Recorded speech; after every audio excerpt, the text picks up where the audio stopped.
우리 질문 1번 한번 같이 한번 읽어보겠습니다. 요나의 표적이 예수님 사역과 어떤 관계가 있나요? 사두개인과 바리새인들이 예수님께 하늘의 표적을 좀 보여달라, 그렇게 이제 얘기를 한 거예요. 하늘로부터 이렇게 오는 반박할 수 없는 표적을 좀 내놔봐라. 사실 예수님은 지금까지 우리가 보았듯이 오병의 기적, 또 귀신 그런 축사 사역, 수많은 병자를 고치는 그런 사역을, 그런 하늘의 표적을 충분히 보여주셨어요. 근데 사두개인과 바리새인들은 사실 그걸 인정하고 있지 않는 거예요. 그러면서 예수님께 이제 하늘의 표적을 좀 한번 좀 보여달라. 이때 예수님께서는 그 표적 요구를 거절하셨어요. 왜냐하면 하나님의 나라의 표적을 벌써 보여줬는데 인정하지 않았기 때문에 그래요. 우리 본문 2절과 3절 우리 다시 한번 읽어보겠습니다.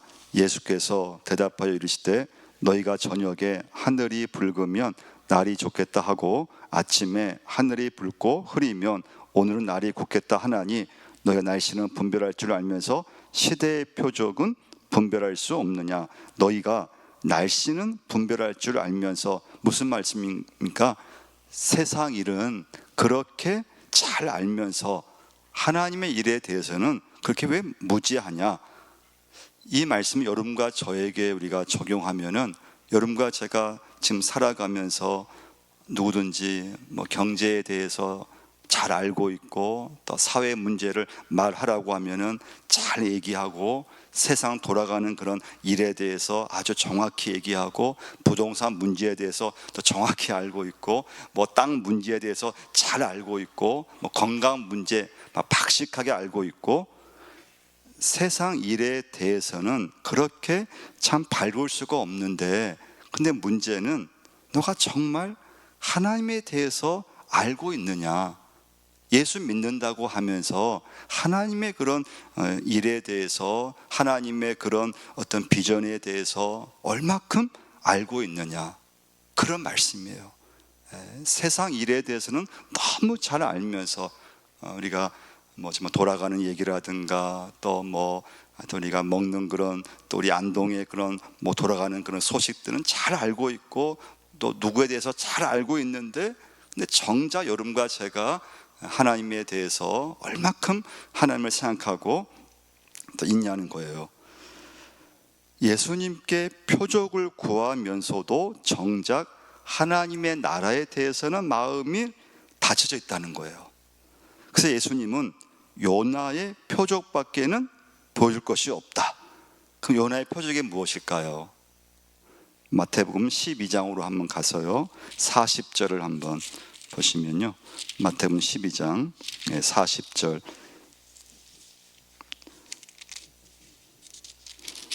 읽어보겠습니다. 요나가 밤낮 사흘 동안 큰 물고기 뱃속에 있었던 것 같이 인자도 밤낮 사흘 동안 땅 속에 있으리라. 부활의 그 말씀이에요. 부활을 말씀해주고 있어요. 자, 그러니까 요나의 표적밖에는 보일 것이 없다. 요나의 표적은 부활의 표적을 말씀하고 있는 거예요. 자, 질문 2번 한번 읽어보겠습니다. 말씀 앞에서 바르게 서지 못하게 방해하는 나의 누룩은 무엇인가요? 말씀 앞에 내가 좀 말씀 앞에 순종하고 말씀 앞에 서야 되는데, 근데 말씀 앞에 이렇게 서지 못하게 하는 누룩은 무엇인가요? 5절부터 7절까지 읽겠습니다. 제자들이 건너편으로 갈새 떡 가져가기를 잊었더니 예수께서 이르시되 삼가 바리새인과 사두개인들의 누룩을 주의하라 하시니 제자들이 서로 논의하 이르되 우리가 떡을 가져오지 아니했도다 하거늘. 떡이 나오잖아요. 이 떡은 물질로 바꿔서 여러분 읽으시면 돼요. 떡이 뭔가 하면 물질이에요. 물질. 여러분과 제가 살아가면서 물질은 너무나 중요하잖아요. 돈이라고 하는 것은 참 너무나 중요해요. 떡을 얻는 일에 열심히 노력하잖아요. 누구든 어떻게든 돈을 우리가 버는 것에 다 애를 쓰고 노력해요. 근데 오늘 이제 두 번째 질문에서 중요한 것은, 그러나 여러분과 제가 사람이 너무 떡을 위해서만 살면은 영적 어두움에 빠질 수밖에 없다는 거예요. 두 번째 메시지예요. 그러니까 여러분, 떡이라고 하는 이 상징되는 문제, 이 물질이라고 하는 이 문제는 인간에게 정말 절대적인 고민을 안겨주는 것이잖아요. 야, 어떻게 생활할 수 있을까? 나의 직장이 이거 좀 안정된 직장일까? 내가 얼마큼 이 직장에서 내가 일을 하면서 내 생활을, 내 가정을 책임질 수 있을 것인가? 나는 10년 후에 나는 어떻게 생활하고 있을 것인가? 우리는 사실 이 물질을 걱정하면서 매일매일 살아가잖아요. 근데 예수님은 바리새인과 사두개인들의 누룩을 조심하라고 했어요.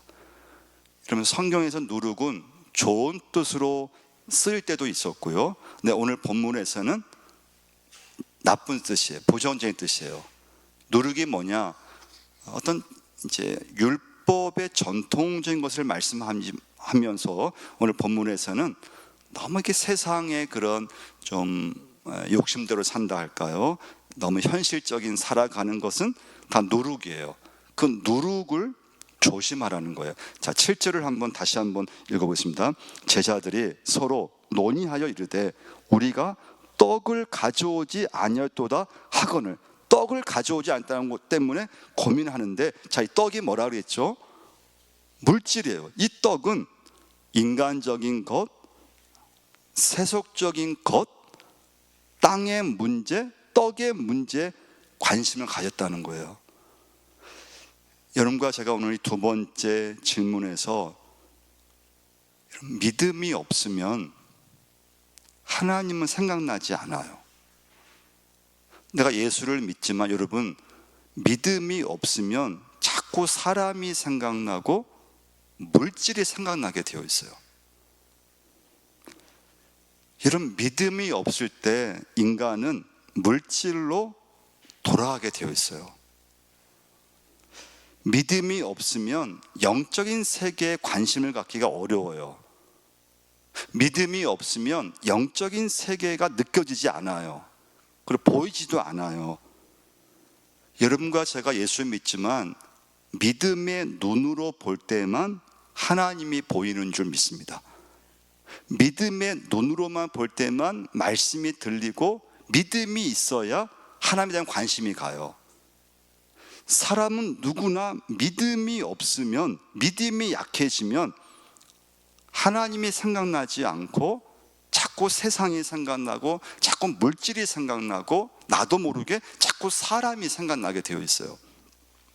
그래서 여러분과 저는 이 시간에 오늘 적용할 건 믿음의 부자가 되셔야 된다는 거예요.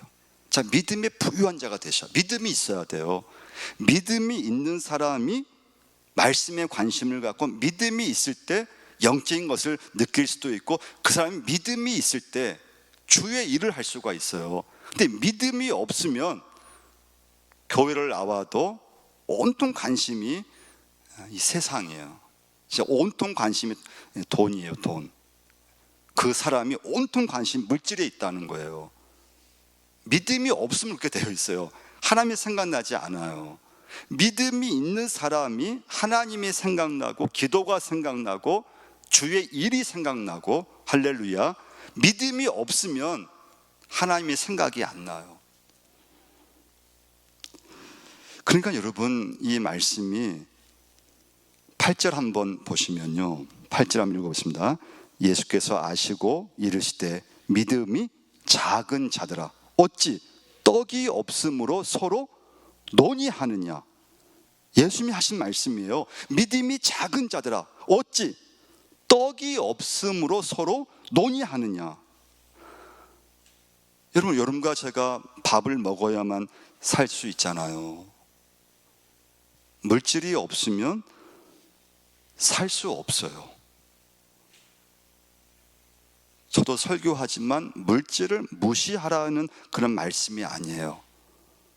물질이 중요하고 무시할 수 없지만 여러분과 저에게 이 물질은 목적이 되면 안 된다는 거예요. 여러분, 어떤 것이든 물질이 내 인생의 목적이 되면 안 돼요. 그래서 믿음을 자꾸 키우셔야 돼요. 아멘 안 하시잖아요. 목사님 아무리 믿음이 좋아도. 근데 물질의 목적을 두면은 누구든 영적 어둠에 빠져버려요. 믿음이 없으면 하나님이 절대 생각이 안 나요. 천국의 생각이 안 나요.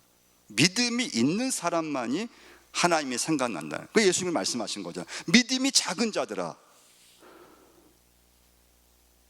어찌 떡이 없음으로 서로 논의하느냐는 말씀을 주님께서 하시는 거예요. 믿음이 부족하면 하나님이 보이지 않습니다. 영적인 사건이 해석되지 않습니다. 믿음의 눈을 크게 떠야지만 하나님의 일이 보이고 하나님 말씀이 들려지기 시작해요. 여러분과 저는 이 시간에 물질을 무시할 수 없지만 너무 물질에 빠지면 우리의 믿음은 약해진다는 거예요. 그래서 물질을 무시할 수 없지만 물질을 목적으로 두면 안 된다는 거예요. 아멘 안 하시잖아요. 자, 질문 3번 한번 읽어보겠습니다. 사람들이 인자를 누구라 하느냐? 너희는 나를 누구라고 생각하느냐? 베드로와 반석은 어떤 관계인가요? 자, 예수님께서 이제 질문을 한 거죠. 사람들이 나를 누구라 하느냐 질문했거든요. 또한 질문을 한 거죠. 그럼 너희는 나를 누구라고 하느냐? 어떻게 생각하느냐? 그때 베드로가 참 너무나 중요한, 우리 기독교에서 이 복음의 말씀 가운데 참 중요한 그런 답을 하잖아요. 16절 읽어보겠습니다. 시몬 베드로가 대답하여 이르되 주는 그리스도시요 살아계신 하나님의 아들이시니다. 할렐루야. 복음의 말씀이죠. 주님은 그리스도이십니다. 주님은 살아계신 하나님의 아들이십니다. 예수님은 그리스도이십니다. 베드로의 이 대답은 성령의 감동이 되어서 성령님에 의해서 기독교의 본질, 복음의 본질을 나타내는 중요한 대답을 하게 된 거죠. 여러분, 그리스도의 뜻은 무엇인가 하면 기름을 받았다, 그 뜻이에요. 그리스도. 예수 그리스도 우리 이름 많이 그리고 호칭하잖아요. 그리스도, 기름 부으심을 받았다, 그 뜻이에요. 예수 그리스도, 주님은 그리스도십니다. 이것은 모든 것이 예수님을 통해서 이루어졌다는 뜻이에요. 할렐루야. 구원도 예수님을 통해서, 천국 열쇠도 예수님을 통해서, 부활도 예수님을 통해서, 구원도 믿음도 모든 것이 예수님을 통해서 이루어졌습니다. 그 뜻이 예수 그리스도, 주님은 그리스도이십니다. 살아계신 하나님의 아들이십니다. 구원의 성취, 부활의 성취, 영생의 성취, 천국과 축복의 성취가 주님을 통해서 일어났다는 거예요. 자, 이때 예수님이 칭찬하셨어요. 17절 읽어보겠습니다.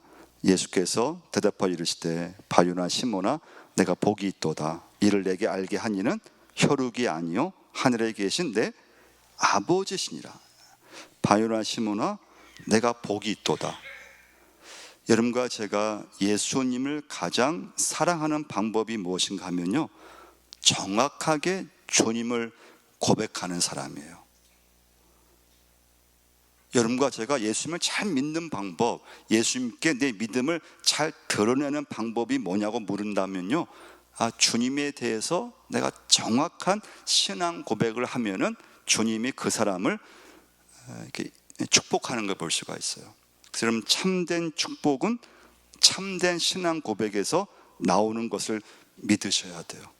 베드로의 신앙 고백, 주는 그리스도시요 살아계신 하나님의 아들이십니다. 이 고백을 주님께서 기뻐하셨어요.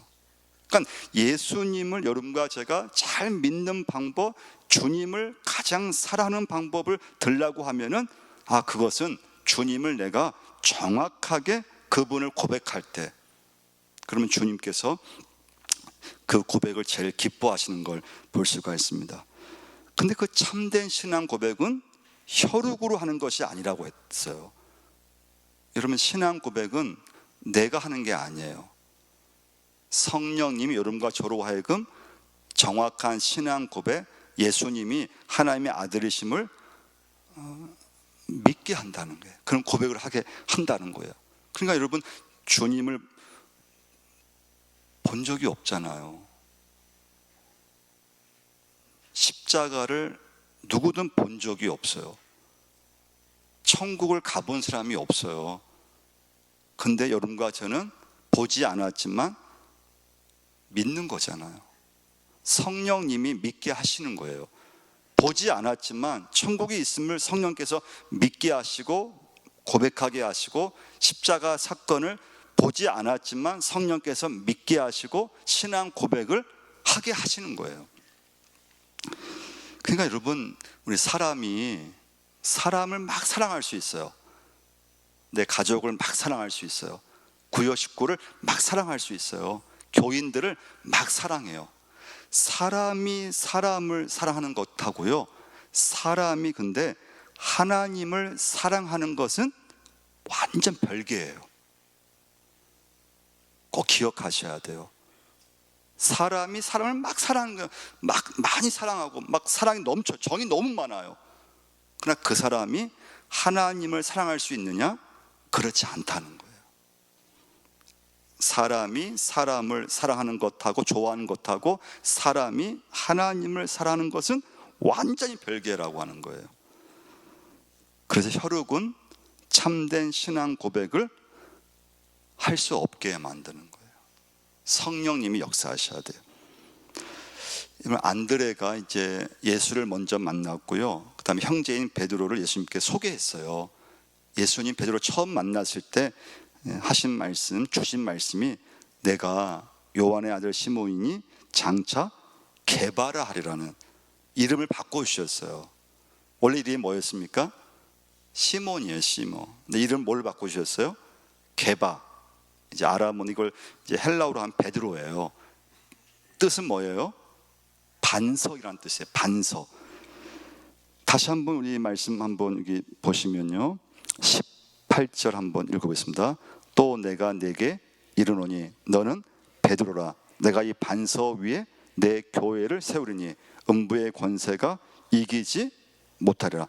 우리는 이 반석 위에 내 교회를 세운다 그랬잖아요. 우리는 이 말씀을, 개신교는 이 반석을 신앙 고백으로 해석을 해요.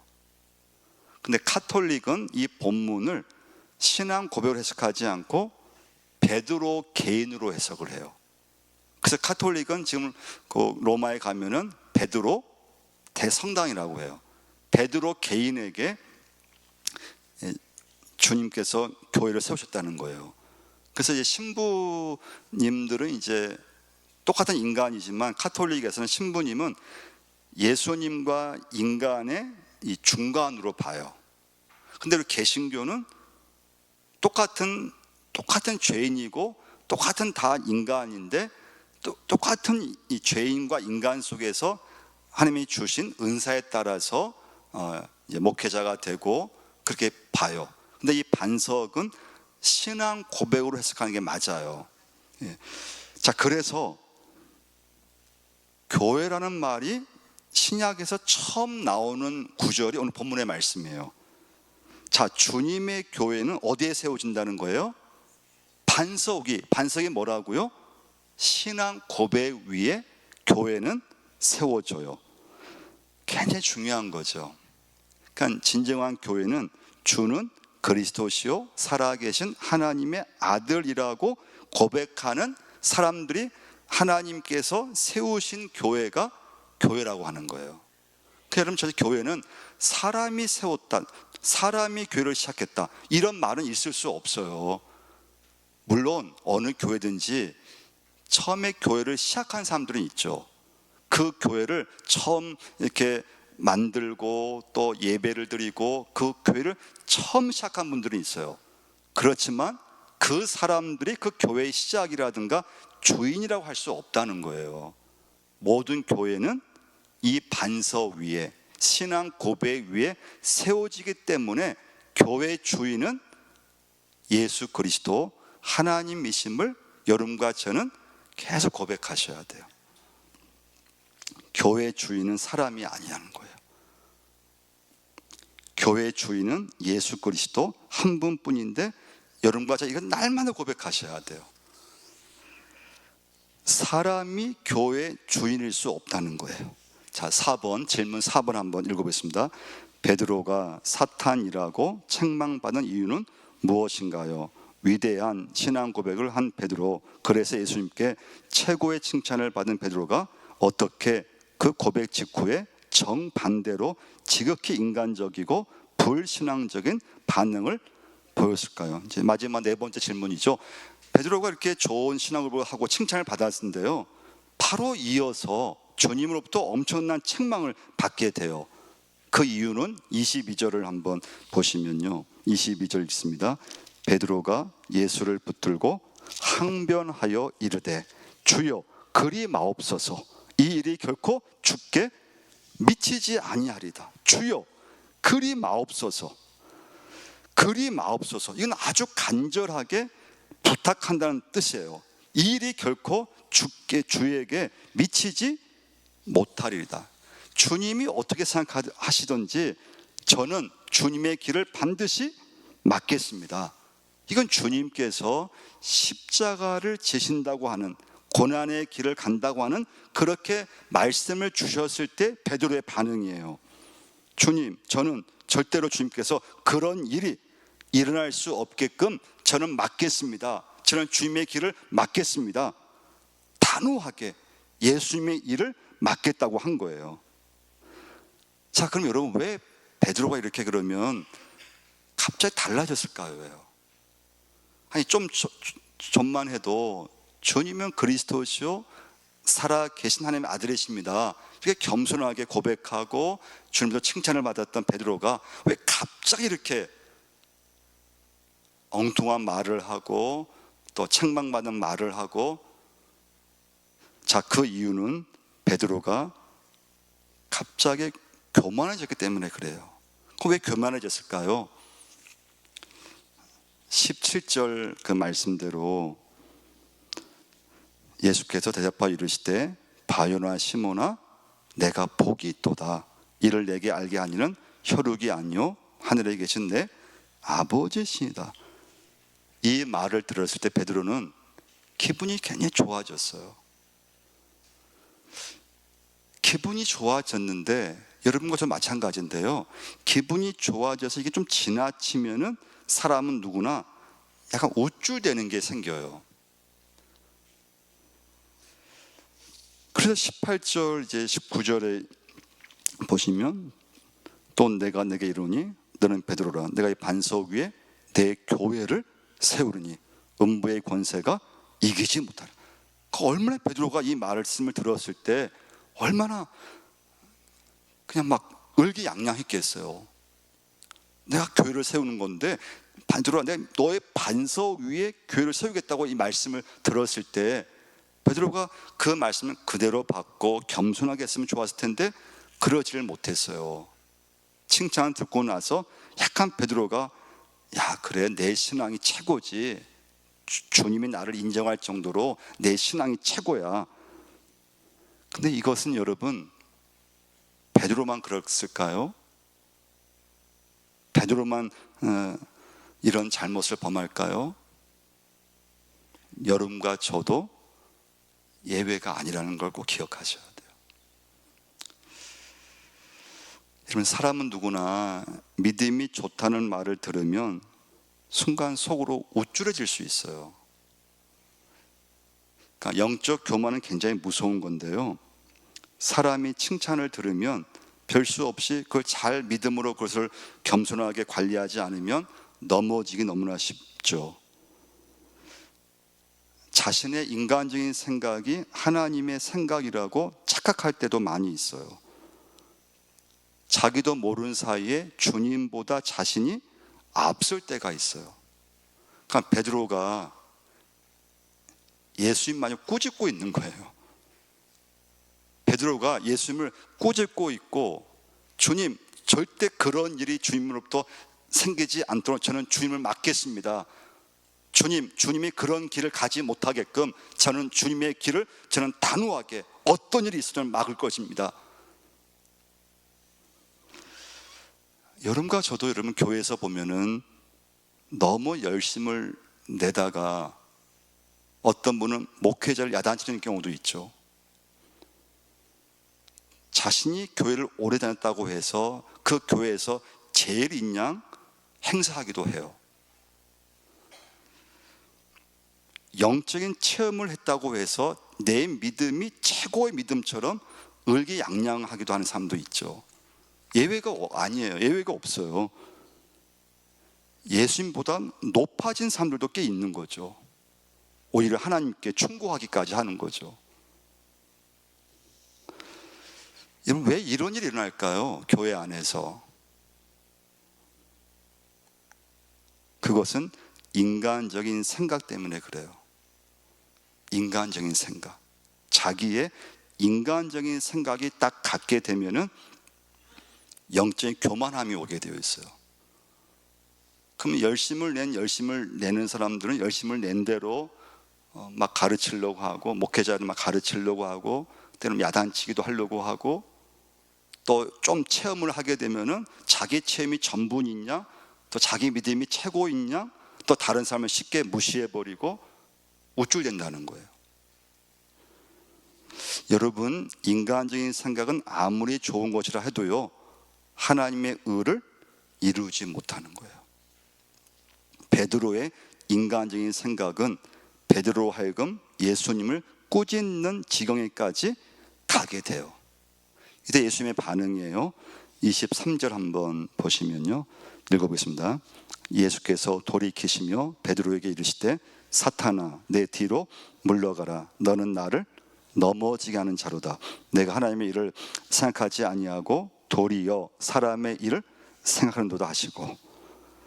그러니까 여기서 이제 우리가 볼 수 있는 건, 사탄은 언제나 예수님보다 앞서려 한다는 거예요. 그럼 여러분과 제가 여기서 이제 조심할 게 뭔가 하면요, 너무 내 생각과 내 판단과 내 행동을 너무 중요하게 생각하면 사탄의 종로로 타기가 쉽다는 것을 꼭 기억하셔야 돼요. 너무 내 생각, 내 판단, 내 행동을 너무 이렇게 중요하게 여기시면 안 돼요. 그러면 나도 모르게 주님보다 앞서 있고 주님보다 내가 높아져 있어요. 그러니까 여러분, 봉사할 때도 그래서 주님보다 내가 앞서면 안 된다는 거예요. 내가 봉사를 아무리 잘하고 내 열심을 내도 어떤 일이 있어도 주님보다 내가 높아져 있으면 안 된다는 거예요. 헌신을 해도 예수님보다 내가 앞서서 하면은 그게 교만이 된다는 거예요. 너무 내 생각을 앞세우고 내 판단을 너무 앞세우는 순간 나도 모르게 교만하게 이게 찾아오는 거죠. 주님보다 내 생각이 훨씬 높아져 있어요. 하나님의 말씀보다 내 판단이 훨씬 높아져 있어요. 목회자보다 내 생각이 훨씬 높아져 있는 거예요. 예수님이 시키는 대로 순종하는 것이 참된 헌신이고 참된 봉사인 줄 믿습니다. 그럼 여러분과 제가 항상 기도하셔야 돼요. 하나님, 지금 제가 하고 있는 것이 예수님께서 원하시는 일입니까? 주님, 제가 주님보다 혹시 제가 이렇게 앞서고 있지는 않습니까? 주님 말씀보다 너무 내 생각을 앞세우고 있지는 않습니까? 너무 제 판단을 하나님 앞세우고 있지는 않습니까? 늘 생각하셔야 돼요. 그래서 예수님보다 앞서면 안 된다는 거예요. 예수님 말씀하셨죠. 내가 하나님의 일을 생각하지 아니하고 도리어 사람의 일을 생각하는도다. 여러분과 저는 예수님을 따라가야 됩니다. 예수님이 원하시는 것을 여러분과 제가 순종할 수 있어야 됩니다. 근데 사탄은 언제나 하나님을, 주님을 앞지르고 한다는 거예요.